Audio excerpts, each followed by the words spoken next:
Bit about landing night. So number one, holy crap.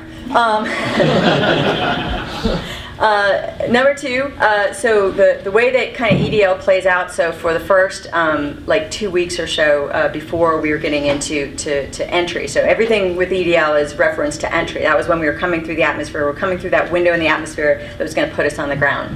Now, something to keep in mind is that Curiosity has no idea where Mars is. It doesn't see Mars. It doesn't have sensors for Mars per se. What it knows is that we told it however many months ago, we want you to go off into space and land at a point here. Now, we hope that's on Mars. That's what we plan for. But she doesn't know it, and we can't tell her any different unless we have a very, very good understanding of where she is at any one time.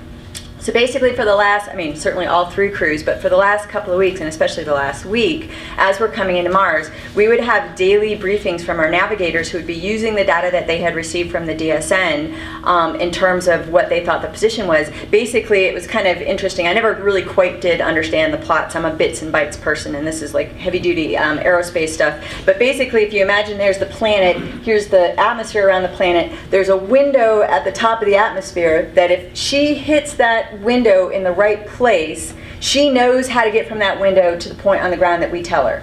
If she hits that window in the wrong place, she's still going to go to that point on the ground that she thinks that we told her, but it's going to be wrong now, and that's going to put us out of the box. And if anybody's seen pictures of the landing site, we could have really messed ourselves up, right? I mean, it's smooth and flat where we are, but there's Mount Sharp in the middle, bigger than Mount Rainier, I believe. And then there was like some cliffs from the crater wall on the other side. And then there were dunes and various things. It was actually kind of fun to see the people kind of working through where we wanted to land.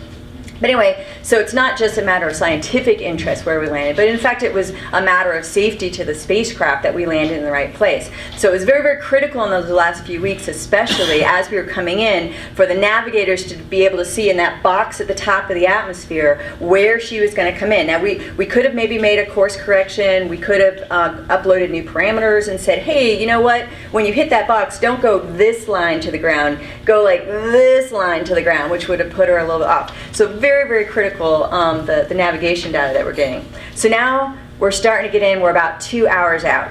At this point, I think everybody has heard the 14-minute delay, you know, just the light time. Well, if we wanted to actually do something, you got to really think of it as a 28-minute delay, basically half an hour delay, because we would have to see there's something we didn't like, and then of course, you know, get 50 people in a room, scream and go crazy, and then say, okay, well, this is what we're going to do. And then we have to send it up and then wait 14 minutes for it to come back. So really, at a certain point, which was a couple hours out, we're like, okay, whatever Curiosity does, she's on her own now. Of course, we're very interested in what she's doing, but there's nothing that we can do about it. So in fact, at that point, I believe like an hour out or something, the DSN actually turns off its transmitter, basically to allow the spacecraft to go into kind of an internal transmit mode. And we've really said, we're done. You guys are on your own. Now, Goldstone was the station just a few hours out of landing, but then we transitioned over, as you know, the Earth is turning.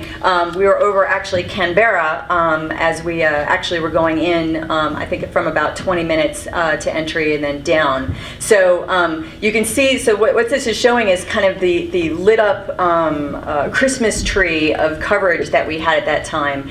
So we have MSL coming in, screaming in from the top of the atmosphere. We had 3 of the antennas at Canberra, so their big 70 meter, which is DSS 43, and then 2 of their other ones. And you'll notice you're seeing like a lot of arrows, and you think, geez, I'm not really sure the number of antennas and the number of spacecraft, it seems to not quite make sense. So number 1, we had multiple antennas listening to MSL. Again, if something were to happen, we wanted to have all the data that we could. So not only just the 3 DSN antennas, but we had a couple of partner antennas also in Australia listening. But what you could also see is that for like some of these antennas, you see some of our orbiter support also going to the same one. So Odyssey, we had a real-time relay. So basically Odyssey, the way its orbit was and the way that it handles data, it was able to pick up our signal and then immediately turn the bits back down to the ground. So as immediate as 28 minutes round trip late time, we could get real-time data from Odyssey. Mars Reconnaissance Orbiter also has a radio on board. It was also going to record, but kind of interestingly, as we come through the atmosphere, there's all these sort of dynamics. You know, the spacecraft itself is banking to slow itself down. The parachute comes out, it's jerking around. And so one of the things that we're concerned about is if I'm a radio and I'm trying to listen to each bit as it's coming through, sort of if I'm listening to somebody in real time and I'm trying to write down what you say, I could miss things if you're jerking around or if you're in the car or something, there's noise. And so what I might also want to do is just record you, so later on I could play it back over and over again and see, like, if I miss something, you know, maybe I'll pick it up the second, third time. So what Mars Reconnaissance Orbiter was doing is it was just recording our signal. It wasn't trying to figure out what we were saying. It was just recording it, and then it would send it back later. So given that something happened with Odyssey, or for whatever reason we lost the signal, Mars Reconnaissance Orbiter was also there. But because of the way that its central computer works, it could not send the data back in real time. So we're really counting on Odyssey to give us real-time data. But one of the things that the DSN provides, which was super helpful for us, is if you can picture, like this picture doesn't really show it, but if I picture Mars as a pinpoint way off in the sky, and you have one of these big beast antennas pointing at it, it can see all those spacecraft, or a lot of those spacecraft that are all in the same place. So actually one thing the DSN provides, somebody could get me water? Thank you. One of the things that DSN provides is the ability to track multiple spacecraft per antenna, and so that allowed us to have essentially more coverage than we could. We didn't have to have thank you so much. We didn't have to have a single antenna tied up with just one spacecraft. We could actually have multiple spacecraft and multiple antennas, and so I can't imagine what the data downstream of this looked like. You know, wait, you're talking to who? And this is from, but the guys that know how to do this worked it out. So the next slide gives us, thank you, sort of the timeline that I was describing. So, you know, people were saying about the 10 bits a second, whatever. We weren't 10 bits a second, we weren't that bad.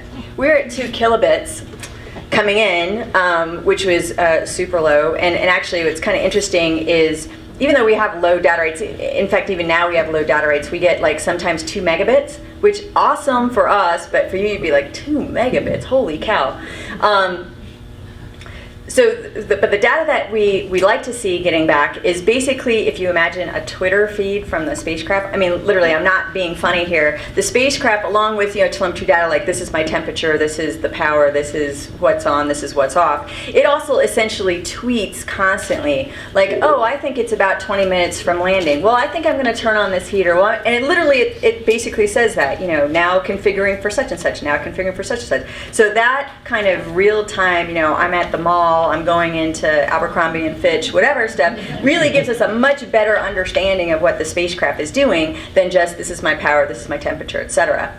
So up until the point where we get close to the planet, we were able to get that Twitter feed, but then as we got in closer, now basically the distance to the ground is such that it's hard to get the data back. Plus, with the dynamics, it's hard for us to keep an antenna point. So basically what we do is we go, oh, sorry, this would have had other graphics. I have a Macintosh, and so I should have PDF'd it. So basically at this point here, this E-minus 10 minutes, what we do is go to something called tones, and these are basically semaphores, and like people are sitting here saying like, oh, you know, 10 bits a second, that sounds pretty lame. No, semaphores are basically like, here's a tone, like do, re, mi. Do, that means I am in a nominal configuration. Re, that means I just turned on a set of heaters. So we are down to super low data rates essentially now. And basically it's just because we want to make sure that we're going to get some information from the spacecraft just in case, you know, things don't go well. And by things don't go well, I mean the radios have a problem or the computer has a problem or something like that. So at this cruise stage separation, now we're doing tones, and so now we don't even have the little tweets going on. We just have tones directly back to the DSN. Now, as kind of a side note, we also can see the signal. We can see as the signal changes, and you all know about the Doppler effect, so we can see Doppler in the signal. So the thing that we on the EDL team were very jealous about is that the navigators are sitting back there looking at the real-time Doppler. In a lot of cases, they could tell what was happening to the spacecraft before we could. did, because we had to wait for the blog post to come out where they're just like, oh well, I saw this dynamic shift. That clearly means that the parachute has deployed, and they would be like, yay, and we're all, what are you? You see something? So we had one of those plots up on the screen actually, and somebody was saying why are you putting up a plot of the Doppler? There's only 2 people in the room that know what it is, and they're going to jump up anyway. So, anyways, so at that cruise stage separation around there, now we're just on tones. And like I said, super low data rate, and so we're really just waiting that time when we're sitting in the control room and everybody just kind of pause there, just kind of looking down. It's because all we had were tones. Actually, I think at that point they had the tones on the screen over here. So you see at some point everybody's going like this, and you're like, well, what are they looking at? Well, we could see the tones coming out with what they meant. Actually, I'll tell you, at one point one of the tones came out, and the title of it was something like catastrophic attitude. And so the couple, we were like, the EDL kind of folks were like, oh, but then the instrument that was doing it basically is this thing that detects atmospheric pressure, and it was giving us a reading at the very, very top of the atmosphere when really there's nothing to speak of, and so it misread that. I mean, it's just something we use as a side data. It's not something that we use to act on or anything. But for a minute when that tone came down, you're like, well, everything else looks okay. I guess we're still okay, right? Okay, we'll just ignore that for now. So nobody jumped up and said catastrophic attitude, I think you'll remember. So that's all we have for quite a while. Then we go through the entry, and then around the time when we're deploying the parachute, and then we have the back shell separation, you can see where the vehicle's laying loose. A little bit before that, we actually have exposed, once we get rid of the cruise stage actually, we've actually exposed the antennas that allow now the UHF radio, those relay radios, to see the orbiters. And so this is the first time we've used them. I mean, we turn them on in cruise, but we don't have anybody to talk to in cruise. So this is the first time we've used them the whole time. And so me, of course, as the original radio designer, plus actually my team also built the radio on MRO. So, of course I want Curiosity to land, but more importantly, I want the radios to work too. So we're sitting there, we're watching the tones come down, and somebody made the announcement, expecting UHF, and it's like, oh please, oh please, oh please. And then UHF comes down, and you're like, wow, data rate, now we can see the tweets. Yeah, it was 8 kilobits. Not bytes, 8 kilobits. But to us, it was like, oh my gosh. So, at that point, you could see all the stuff they've been doing. Oh yeah, I've already deployed the parachute. All of it. It gave kind of a surrealistic feel when you saw the data coming from the spacecraft, like, we're so worried. And the spacecraft's like, what? This is what you told me to do. What? I'm on the ground. What? What's the big deal? So anyway, so UHF kept going, and then we had thought, based on so you can imagine there's the planet. Here's we're screaming in, we're going to land, and then there's 2 orbiters that are sweeping past. There was a very good chance that the orbiters would have said, or based on the way that we landed, the antenna wouldn't be such that we could actually still get UHF when we landed. So, the people were very careful to say, well, wait for the EDL guys, the aerodynamicists, to tell whether we've landed or not. And so, we're all sitting there, waiting to see, the data looks good, but maybe, the descent stage could have dragged us across, on our wheels and everything. But then when we got that first picture back, that was amazing, because that picture could only be taken once we touched down. That was the point of that picture. Plus, the picture wasn't like this. The picture was like this. So, I mean, you could interpret 2 things. 1, the camera was facing up, and then 2, the antenna was facing up, and it hadn't got sheared off. So we didn't know anything else about it. The wheels were still connected, nothing like that, but we knew it was right side up. And so that was just huge. Anyway, so what allowed us to do that was this real-time relay through the Mars Odyssey back down to the DSN. Later on, I think a couple hours later, we got the Mars Reconnaissance Orbit data, but then it was like, yeah, we know what this looks like. It looks like awesome. So it didn't turn out to be quite as fraught with action as we thought. So next slide. Oh, okay. So directed DSN tone. I did not animate this. It animated itself, so that's awesome.